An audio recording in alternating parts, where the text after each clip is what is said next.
नमस्कार बंधू भगिनींनो, आपल्या सगळ्यांचं सहर्ष स्वागत आहे स्वास्तिकम या माझ्या चॅनलवर। आज मी आपल्यासाठी श्री देवी भागवत पुराणातील पुढील अध्याय घेऊन आलेली आहे। तरी आपण सगळ्यांनी हे श्रवण करावं आणि हा व्हिडिओ आपण आपल्या घरीही लावून ठेवू शकता, जेणेकरून आपल्याला ह्या कथेचं सात्विक ऊर्जा आपल्या घरामध्ये ह्याच्या लहरी वाहतील आणि आपलं घर नेगेटिव्ह एनर्जी जी पण असेल ती सगळी बाहेर जाईल। ओम नमश्च चंडिकाय, ओम नमश्च चंडिकाय।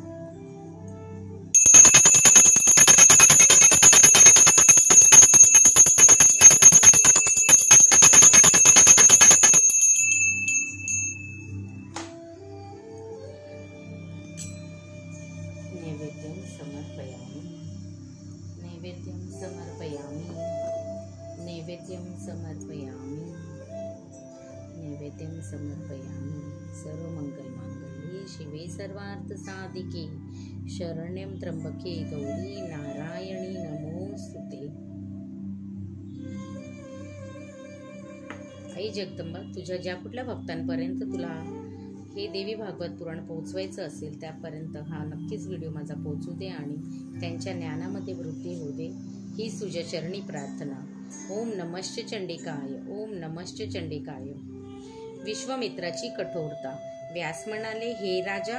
हरिश्चंद्र म्हणाला, हे विप्र, मी आपली दक्षिणा देईन, जरा वाराणसीला जाऊन ग्राहक पाहून या।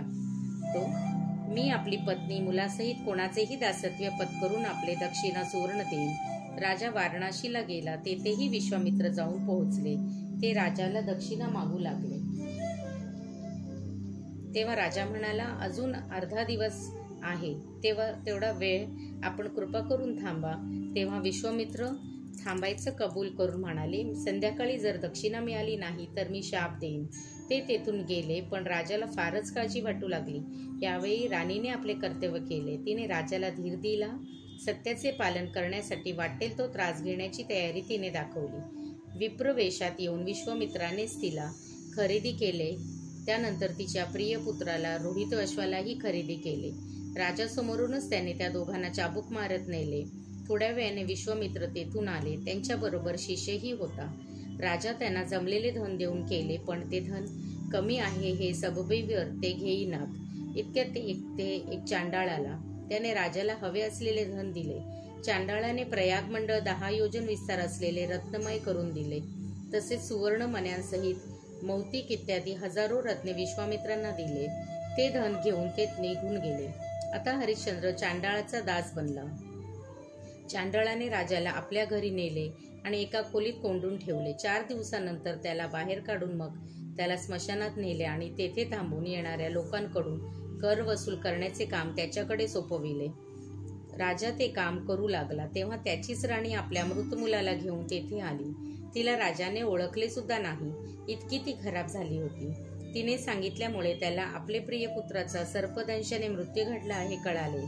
मूर्छित झालेली राणी जागी होऊन उठून बसली आणि गदगदून म्हणाली, अरे दुर्दैवा, तू निंदनीय आहेस, तुझा धिक्कार असो। तू देवांप्रमाणे असणाऱ्या राजाला चांडाळ बनविलेस, त्याचे राज्य गेले, सुदाह्य विरह झाला, स्त्री पुत्र विकले गेले। इतके बोलून राणी राजाच्या गळ्याला मिठी मारून कातर आवाजात विलाप करू लागली। ती राजाला म्हणाली, हे राजा, मी अतिशय व्याकुळ झाले आहे। आपणच सांगा, ब्राह्मण इत्यादींची पूजा करून आणि सत्याचे पालन करून आपल्याला कोणते फळ मिळाले? आता सत्य, धर्म, सरळपणा आणि दयेला स्थानच राहिले नाही। नंतर तिने आपल्या पुत्राचे मृत्यूची हकीकत राजाला कथन केली। ती ऐकून राजाला अति दुःखाने मूर्छित होऊन पडला।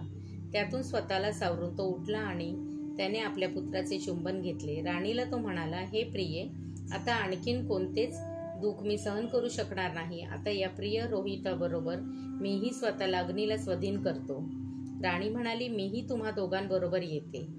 सूत म्हणाले, राजा हरिश्चंद्राने चिता तयार केली, त्याचा आपला पुत्र रोहित याला ठेवले आणि आपली भार्या तारामती हिच्यासह हात जोडून तो भगवतीचे चिंतन करू लागला।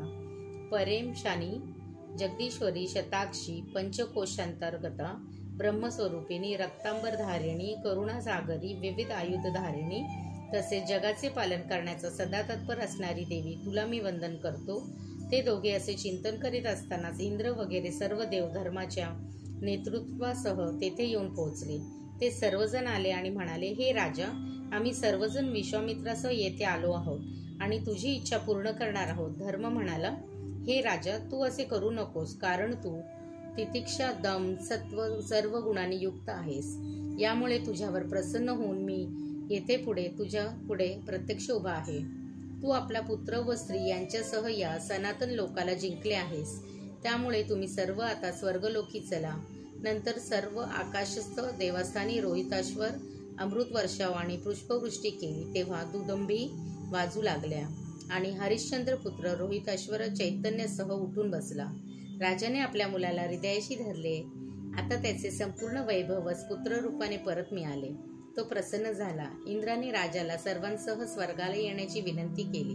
तेव्हा राजा म्हणाला, स्वामी, माझा स्वामी चांडाळ आहे. त्याने मुक्त केल्याशिवाय मी स्वर्गलोकी कसा येऊ? धर्म म्हणाला, राजा, तुझे क्लेशपूर्ण भवितव्य पाहून मीच चांडाळ रूपाने तुझ्याकडे आलो होतो. तुला दिसलेल्या चांडाळ म्हणजे नुसती माया होती. इंद्राला हरिश्चंद्र म्हणाला, माझा नमस्कार असो. मी सांगतो, माझे प्रजाजन माझ्या विरहाने दुःखी झाले असतील. त्यांना सोडून मी स्वर्गलोकी कसा येऊ? ब्रह्महत्या, सुरापान, गोवध, स्त्रीवध ही महापातके आहेत. परंतु त्याचप्रमाणे आपल्या भक्तांचा त्याग करणे हेही घोर पापच आहे. त्यामुळे श्रद्धाळू व्यक्तींच्या त्यागाने सुख कसे प्राप्त होईल? म्हणून त्यांना सोडून मी स्वर्गाला जाऊ शकत नाही. जर ते अयोध्यावासी माझ्याबरोबर येऊ शकत असतील तरच मी येईन. माझ्या बांधवांपुढे मला स्वर्गाचे प्रलोभन फिके वाटते. त्यामुळे हे देवेश, माझे दान, यज्ञ, जप इत्यादी सर्व सत्कृत्यांचे फळ म्हणून मी स्वर्गसुख प्राप्त केले असले तर त्या सर्व फळाचे विभाजन करून त्या सर्वांसह मी एकच दिवस जरी स्वर्गसुख अनुभवले तरी मला ते जास्त आवडेल. अर्थात हे माझे मागणे आपल्यावर केवळ अवलंबून आहे. इंद्र म्हणाला, तथास्तु. रोहिताच्या स्वाधीन राज्य करून देऊन हरिश्चंद्राने विमानतल आरूढ घेऊन आपले नागरिक बांधवांसह मग स्वर्गलोकी प्रयाण केले. श्रीदेवी पर्णमस्तु. शुभं भवतु, शुभं भवतु, शुभं भवतु. ओम नमश्च चंडिकाय, ओम नमश्च चंडिकाय, ओम नमश्च चंडिकाय.